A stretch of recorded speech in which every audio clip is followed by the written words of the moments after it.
3 News Now this week. Just a really good kid. I'm going to miss him, and just had to see him go.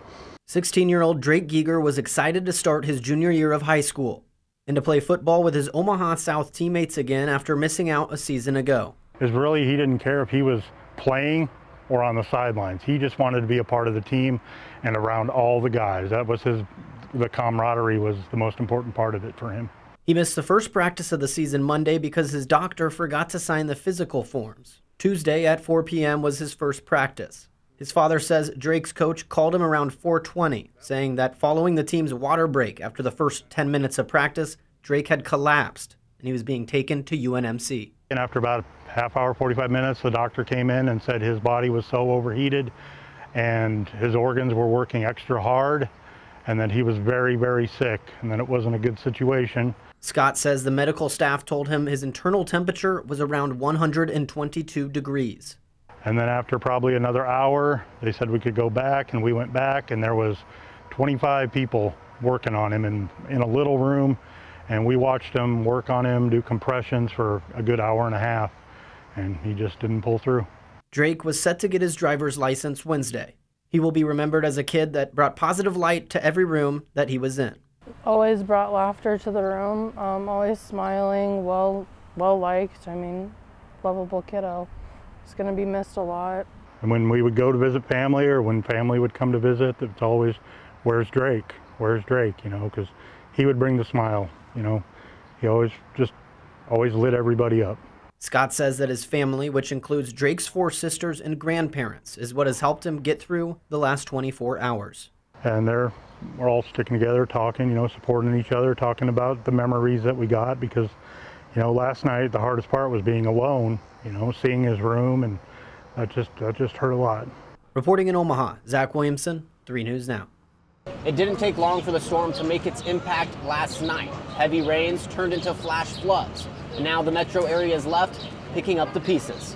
15 years, I've never seen anything like it, ever. That's really, really high, though. The streets in the Old Market area turned into rivers Saturday night, with the worst damage coming between 14th and 11th Street on both Jones and Leavenworth. I had a bird's eye view from the 9th floor watching all this, and I've never experienced rain that fast coming down to an area that can't absorb the water. We were just hosting an event here and the light started to flicker. We knew it was raining, but we didn't know how bad it was. And so once the light started to flicker, we came outside and saw the river at the intersection. That was, to my amazement, what flooding was happening outside our window.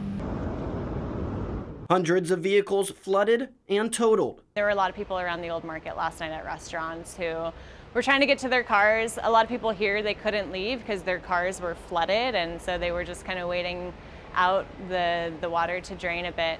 A lot of my staff, their cars were flooded as well. Streets and landscape ripped up and ruined. And it's a long slope downhill, so it brought all the debris, and there's some construction projects up a couple blocks, and all that debris is sitting here in the intersection. With all the work that they just did on Jones Street and all the construction that they're continuously doing, it's a shame to see all of the landscaping and the new sidewalks and everything starting to deteriorate right away. The Old Market lofts are still dealing with several feet of standing water in its basement parking garage. And that basement must be at least 5 or 6 foot of water. So every car in that basement parking lot is submerged with water, so it's going to be a total loss. That's not all they're dealing with. The elevators aren't working, so everybody's going to get a workout today. At least today, maybe longer. Tony Liu was on one of those elevators with some friends when the elevator gave out. We just wanted to check out downstairs, so we got on the elevator, and once we got on there, it started going down, and then it just shook. It stopped, and then water started flowing in. After a quick FaceTime, Lou's roommate and the roommate's brother were first to the scene to help them escape. They were trying to break open the door while I was on the other side trying to open the door also. And then like a little gap opened up, then we saw each other, made eye contact, and then that's what made us push it even harder to get out. And then actually the other side was kind of deeper, so I actually had to swim out. A terrifying event unlike any you could imagine. It's something you'd see in a movie. You wouldn't see it in real life. Like, that's the thing. And I got to I hope no one does, but I got to live that moment. And it was just wild. I just never thought it could happen to me. One of the most devastating storms to ever hit downtown Omaha that won't soon be forgotten. And now, the cleanup begins. Reporting in Omaha, Zach Williamson, 3 News Now. For my entire life, I was like, okay, I want to be independent. I want to do something that I love, and I want to be responsible to my own things and do whatever I want. This determined businesswoman wasted no time making her dreams a reality. She started baking at home, and within 6 months has already found a professional kitchen to bake in and grow her business. I can do shipping and I can do catering now. UV Kolbar doesn't make your average cookies and muffins. She likes to bake things that make you feel like you've traveled to Europe or somewhere else far away. The pizza cookie, it's actually a giant chocolate chip cookie, 10-inch, and super chewy and crispy on the outside. And you can pick up to 3 toppings like, M&Ms. The Amsterdam cookies is a dark chocolate chip cookie, and I fill it with Nutella. UV also makes chocolate chip cookies shaped like shot glasses, where customers can add a custom label. It's a chocolate chip cookie with an inner coat of dark chocolate. And you can just fill it with ice cream, with coffee, with milk. She bakes a lot of creative items, including gluten-free, sugar-free, and vegan goodies. I'm planning on having this different desserts that you can barely find here, and different flavors, different experience. And I don't know, I just feel like if you're different, you have to use it, and you have to show it. Currently, you can find UV's Bake Shop at the Old Market and Exarban Farmers Markets on Saturdays and Sundays, as well as place an order on her website. She makes local deliveries and is now able to ship nationwide. I really believe that if you love something and you go all the way and you do it every day and you be consistent and you believe in yourself and you believe in the way that you're doing, you will succeed. I mean, there's no other chance. How many of us do need to stand up? How many January 6th do you people need to see? I'd suggest you start paying attention. That comment made by Sam Schlegel at the Nebraska State Board of Education meeting Friday seemingly threatened an insurrection if the board does not scrap proposed health and sex education standards. As you'd imagine, board members were shocked when they heard it. I was stunned by that comment, and that truly is how I felt. That is very scary as an elected official when you see these insurrections and people are threatening them. I was fearful. Schlegel was wearing a QAnon shirt. QAnon, being an online conspiracy theory group, has been linked by the FBI to violence or potential violence. Some of its followers were arrested on the January 6th attack at the Capitol. It wasn't the only group at the meeting related to extremism. Today I represent Protect Nebraska Children Coalition. The group Protect Nebraska Children Coalition has been organizing against the standards and has over 19,000 members in their private Facebook group. The group's webpage is linked to Family Watch International, a group designated as a hate group by the Southern Poverty Law Center. The SPLC says Family Watch International's founder attacks LGBT individuals under the guise of protecting children, who she claims are most at risk of being unwittingly indoctrinated into the sinister global sexual rights revolution. Board member Deborah Neary says she's been getting consistent emails, seemingly from people in one group, with a boilerplate message. They aren't there with the same intentions that most of the parents were there with. Neary acknowledges that some people at the meeting were simply concerned parents. This is the teaching of Jesus Christ. That have moral and religious concerns with the standards. And there's another group of parents who are speaking from the heart, from their own values, and I'm listening to them, and I heard them, and I know the difference. The meeting also had several verbal assaults hurled at the board members. One member compared the board to Nazis killing the Jews. Another man compared them to atrocities committed by the Viet Cong in the Vietnam War. I wish I could say I was wrong in comparing you to the Viet Cong, but the Viet Cong had an agenda steeped in Marxism and communism. Board members say they are not going to be distracted by those comparisons. Labels, comparisons hurt. But hurt does not equate my discouragement. More than ever, I am committed to the process. It's hurtful because all we've attempted to do And all that the department has attempted to do is to put out a framework of standards that are medically accurate, science-based. In Omaha, John Kipper, 3 News Now.